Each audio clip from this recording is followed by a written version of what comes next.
Assalamualaikum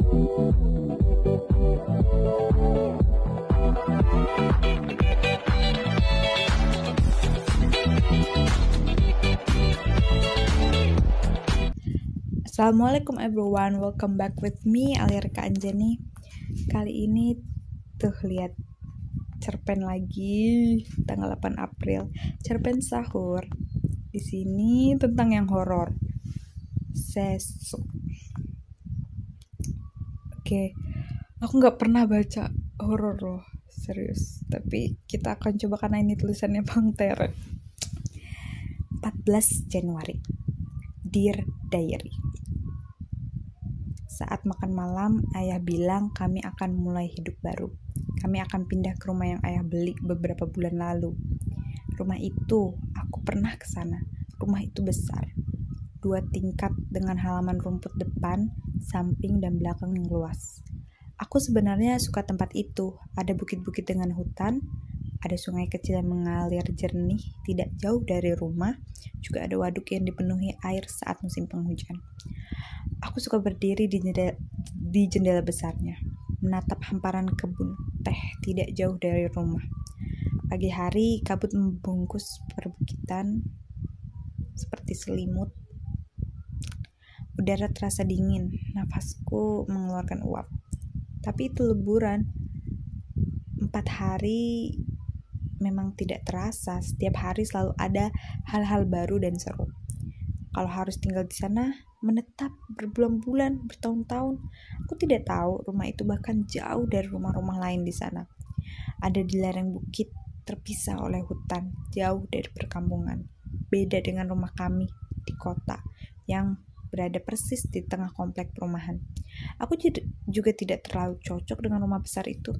Maksudku, terlepas dari rumah itu bangunan tua, usianya hampir 100 tahun. Aku bukan anak yang penakut, tapi itu tetap saja rumah yang besar sekali, dengan lorong-lorong kosong, kamar-kamar kosong. Rumah kami sekarang di komplek kota juga besar, tapi rumah itu 2-3 kali lebih besar. Aku tidak suka berlama-lama di bagian-bagiannya yang kosong. Bagus, adikku usia 6 tahun tertawa lebar saat ayah bilang soal pindah. Dia mengangguk-angguk berseru, "Apakah Bagus boleh mandi lagi di sungainya yang jernih ya? Apakah Bagus boleh memancing di waduknya ya?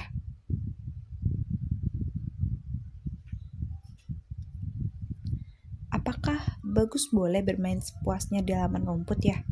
Ayah tertawa mengangguk menjawab 3 pertanyaan itu sekaligus. Bagus berseru-seru tambah antusias, membuat meja makan ramai sejenak.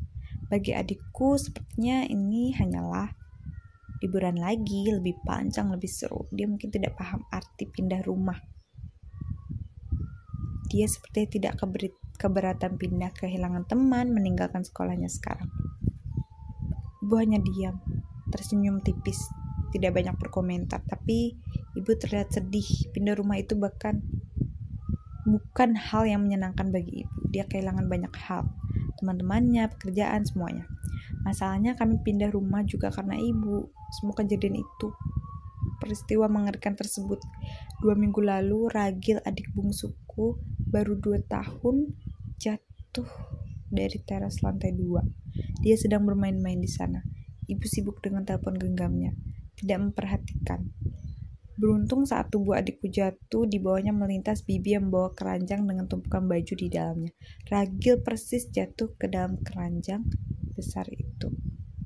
Tidak terluka, tidak kurang apapun, tapi itu horor sekali.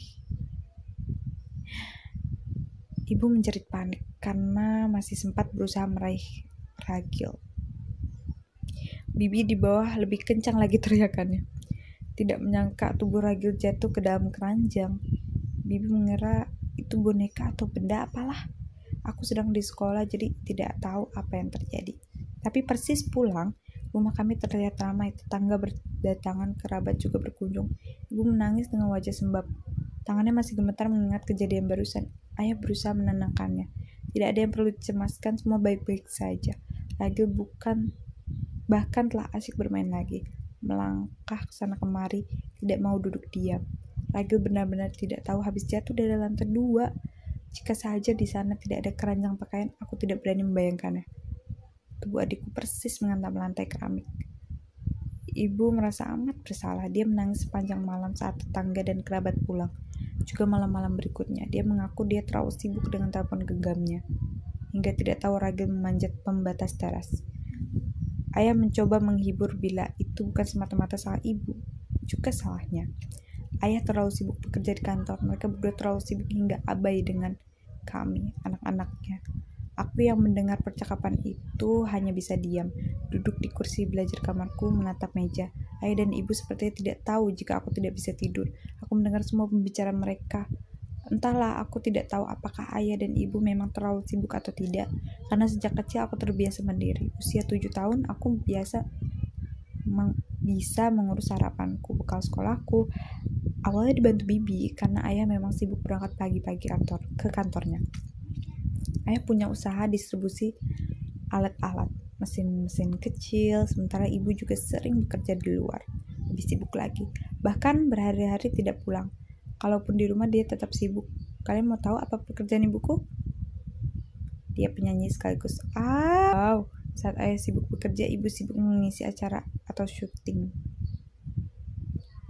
Di rumah ada 2 pembantu yang membersihkan rumah, menyiapkan makanan dan sebagainya.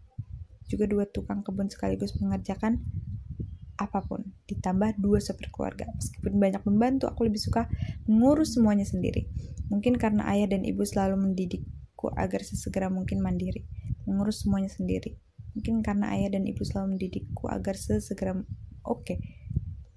Aku memutuskan mengerjakan. Usia 8 aku bisa ke sekolah sendiri dengan sepeda, merapikan kamarku sendiri, menyiapkan keperluan sekolahku, semuanya sendiri. Usia 9, aku bahkan bisa mengurus Ragil setiap pulang sekolah, mengganti popoknya, menyuapi makan, menggendong hingga tertidur, juga menemani Bagus bermain, belajar. Aku tidak pernah mengeluh. Sekali aku mungkin ingin menghabiskan waktu bersama ayah dan ibu, tapi mereka jarang ada di rumah. Sekali aku ingin seperti teman-temanku yang setiap akhir pekan bisa bersama orang tuanya, tapi itu tidak pernah tergapai. Bukan masalah serius, aku tahu mereka sibuk. Lagi pula setiap 6 bulan sekali kami berlibur. Seperti beberapa bulan lalu, saat ayah mengajak ke rumah besar itu. Ayah bilang rumah itu milik kami. Ayah telah membelinya. Kami berlibur di sana. 4 hari menyenangkan. Ayah dan ibu benar-benar ada untuk kami. Ayah menemani Bagus memancing di waduk. Ibu menemani kami berjalan menuju sungai kecil, lantas mandi di sana, tertawa riang. Aku menggendong Ragil. Dia selalu bersamaku. Meskipun sebenarnya saat liburan tersebut mereka tetap sibuk. Ayah tetap sibuk menelpon, mengurus usahanya, saat menemani Bagus mancing. Ibu apalagi tidak bisa lepas dari telepon genggamnya saat menemani kami mandi di sungai. Tapi setidaknya mereka berlibur bersama kami.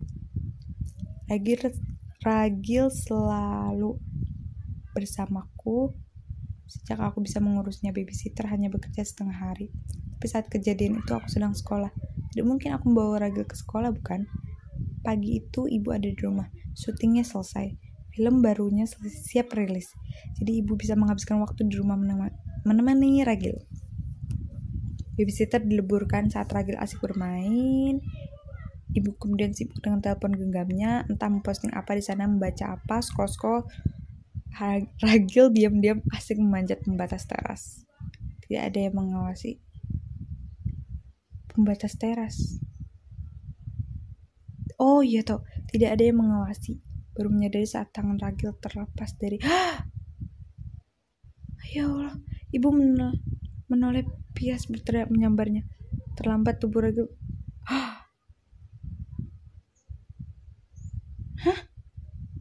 Bibi melintas membawa keranjang besar. Tubuh adik itu persis mendarat di sana. Ibu memang ada di teras itu, tapi perhatian ibu justru berada jauh di manalah. Ibu sungguh minta maaf, ibu amat bersalah. Maafkan ibu, nak. Sungguh maafkan ibu. Malam-malam itu malam penuh tangisan dan sesal. Dan sekarang ayah memberitahu kami jika kami akan pindah.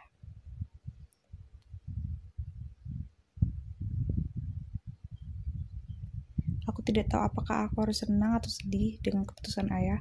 Mereka sepertinya memutuskan mengubah banyak hal secara drastis setelah kejadian itu. Kami akan pindah ke rumah besar menjauh dari kehidupan kota. Ayah bilang dia bisa mengurus usahanya lewat online. Karena penjualan toko fisik sudah banyak digantikan toko online. Dia bisa memastikan bisnis keluarga kami tetap berjalan baik dari manapun, tidak harus tinggal di kota. Setidaknya hingga Ragil masuk sekolah bisa mandiri seperti gadis baru ibu akan kembali aktif. Itu janji ibu. Iya, lihatlah gadis. Anak sulung kita tumbuh sangat membanggakan karena kamu berhasil mendidiknya. Kita bukan orang tua yang buruk. Kita akan melewati kejadian itu. Aku hanya diam dalam kamar, menguping percakapan. Aku tidak tahu apakah aku memang membanggakan atau tidak. Aku hanya tidak mau membuat ayah dan ibu repot. Mereka sibuk bekerja, jadi aku sebaiknya tidak menambah beban mereka. Jadi, ini dari sudut pandang gadis, seorang perempuan. Wow, sudut pandang yang bagus untuk cerita horor. Awalnya aku kira cowok. Aku menatap Bagus adikku yang tidur lelap di ranjang sebelah. Mainan mobil kesayangannya tergeletak tidak jauh dari tangannya. Juga Ragil tidur meringkuk, sebagian tubuhnya menindih bantal besar. Sejak mereka kecil, kami bertiga selalu tertidur di kamar yang sama. Agar aku bisa mengambilkan air minum jika mereka terbangun malam-malam. Atau menemani mereka ke kamar mandi atau sekadar perbaiki selimut adik-adikku. Karena tidak setiap malam ibu ada di rumah, ayah juga pulang selalu larut malam, jadilah aku yang menemani mereka. Malam ini, ayah memberitahu bahwa kami akan pindah meninggalkan rumah di komplek kota, menuju rumah besar itu. Ini baru spoiler ya, belum yang serem, baru intro. Sibuk dengan dalih demi anak. Lebih horor dari cerita horor. Oke.